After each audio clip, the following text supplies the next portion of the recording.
I'm going to turn it over to these very lovely ladies as they present One Night Fran. We met on Tinder.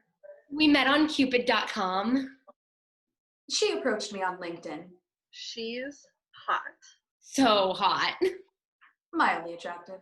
And my loser girlfriend literally just left me for someone with more EQ. Like, I can't do mathematics.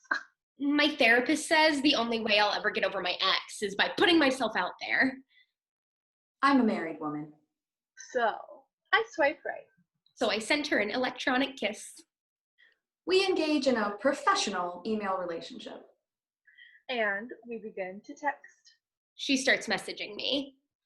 I accept her request and I say, okay, I'll mentor you. Her name is Fran. Her name is Fran. I tell her it's business. I'll call you Francine. Being older than me, she'll have that maturity and sexual experience, which is perfect for a relationship.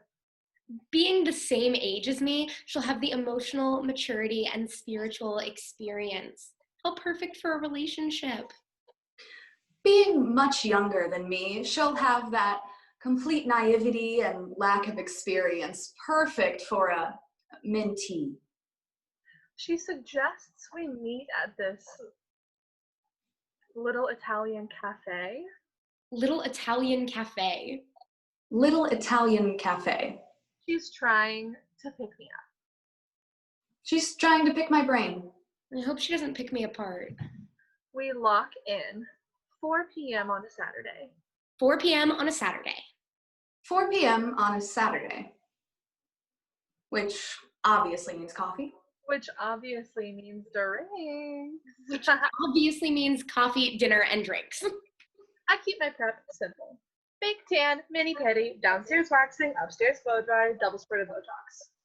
I won't go to much effort. They say that turns off dates, right? I don't want to come across as too desperate. I'll wear something academic and low cut. I wake up on a Saturday feeling wired. Cautious. Underwhelmed. And I wait for her outside the cafe. I wait for her across the street. I keep her waiting for 15 minutes. I put on dark glasses in case someone sees me. I post hot selfies on Facebook so everyone can see me. I leave just enough to the imagination for her to see. I text Fran to say I'm here, I'm wearing a green shirt, smiley face, thumbs up, in case she doesn't recognize me. See, I may possibly kinda not look exactly like my profile picture. It's of my sister. She's 23 and a part-time model. Then this other girl walks in a green shirt. She's waiting too. This could only happen to me. So I message Fran again. Hi, Fran. I'm the one in the green shirt with the big earrings. And then the lady with the green shirt just walks out, makes it look like I made it up. What if she thinks I made it all up? I frantically start texting, explaining again everything.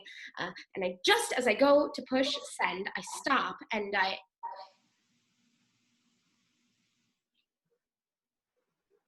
She arrives holding a rose. What is this, The Bachelor? oh my God, a red rose. How romantic. She's sitting there looking like some despondent florist whose shop has blown away in a hurricane, and the only thing she could salvage is this red rose she's left clutching. But she's hot. So hot. Mildly attractive. She says, hi, you must be Rachel. Holly. Marie. And holds the cafe door open. Letting me in first. Like some cheesy tryhard. Old-fashioned girl with values who clearly just wants to check out my ass. This place is so kitsch. Quaint. Inappropriate for mentoring.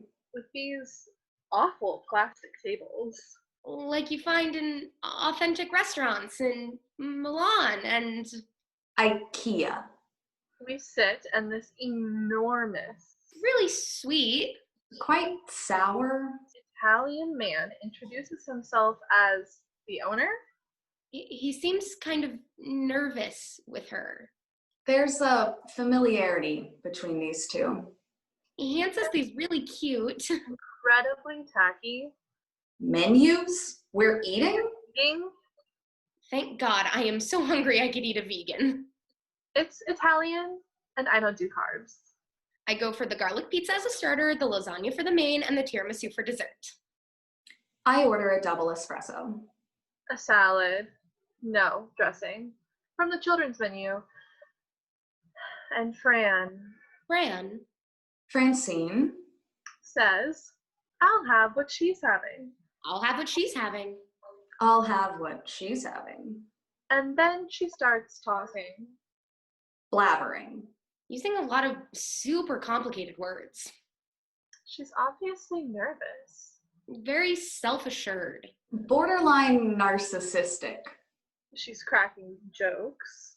She's cracking up. I think she's on crack. And we're flirting. In this awkward silence that's... Strangely, intellectually stimulating. And I'm staring at her and thinking about my ex. And how this time, I'll be strong enough not to go back to her. And I'm staring at her thinking, why am I feeling these butterflies instead of guilt? And I'm staring at her and thinking, God, I hope her cold sore is not herpes. When I look at my phone, It's after 7. it's 23 past 4:30. It's time to mentor the gal. And suddenly she stands up, Reaching into her pocket, Pulling out a coin, walking over. this amazing retro, piece of junk, gaudy jukebox asking me to dance. asking me to dance. Asking me to dance. Excuse me. The Jacksons 5 blame it on the boogie blasts. The girls look up, taking in the sudden music. Rachel dances exuberantly, arms wide and swinging. Holly clicks her fingers, standing awkwardly, horrendously out of beat with a forced smile. Marie dances with sexiness, luring her partners with hands on her hair, a seductive smile, and a beckoning finger.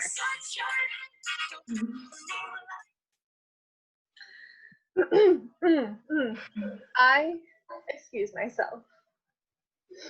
Going to the toilet. Going to the toilet The ladies. to see if there's a window to escape from. And I'm sitting on the lavatory writing this gushing message to my Husband, explaining that I've gotten caught up with work and I'm stuck. With my ass wedged in the bathroom window, it takes 2 chefs to pull me free.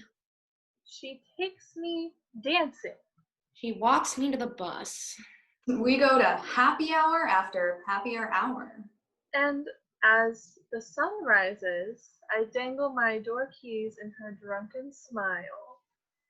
I open the taxi door for her. And something in her face changes. Thank God Almighty, that bus is early and can put us out of our hideous misery. And as we reach my front door, she turns. As the bus door opens, she turns to me. And then she turns to me. But something in her face changes. You can almost see the thoughts jumping across her brain. Fear. Anxiety. Intense sadness. She kisses me on the cheek. She embraces me in this warm, beautiful hug. She awkwardly shakes my hand like I'm the Queen of England and says, I'll call you. I'll call you. I'll call you. Then comes the day after. The day after. The day after. And like, I totally get that you have to play it all cool the day after. I'm out of the loop. Who calls who the day after? The day after, I delete her number, keep my mobile off, and consider changing phone providers. See, I think any call or text the day after shows a person's too keen. I spend the day checking my mobile repeatedly. By that evening, the bitch hasn't contacted me. I'm feeding the baby when the phone rings. So I print her profile pic, cut off her head, staple it to a teddy bear, and skewer sewing needles through its fluffy heart like a voodoo doll when my phone rings. She's quite sweet. She's pretending to be all sugar sweet. When I eventually turn on my phone, I see 5 missed calls from Fran. She tells me about her father-in-law. I didn't receive 5 missed calls from my ex in 7 years. She tells me about her father-in-law. The first messages are all apologies for being so nervous, explained really nervously. You can't sugarcoat rejection. Is she mentally disturbed to reject me? She says how she watched me from across the street as I panicked over the other girl in the green shirt. It did make me remember how my husband used to make me feel. It did confirm my belief that all women are just giant dicks on legs. But she saw this tenderness in me, and in the moment that she knew, I was her third date, and she said she just knew. Then she tells me about her father-in-law. And I don't know, maybe true love is just two flawed people refusing to give up on each other. You know, I think Aristotle said that. Or was it Justin Bieber? The man who served us in the Italian cafe where we met, that was her father-in-law. He was the one who convinced Fran to get back out there and look for love again.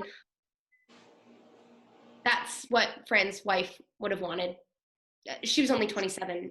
Her father-in-law said I was perfecta. Perfect. Apparently, it was my appetite and my signature dance moves. Oh. Maybe it's her. It's my ex.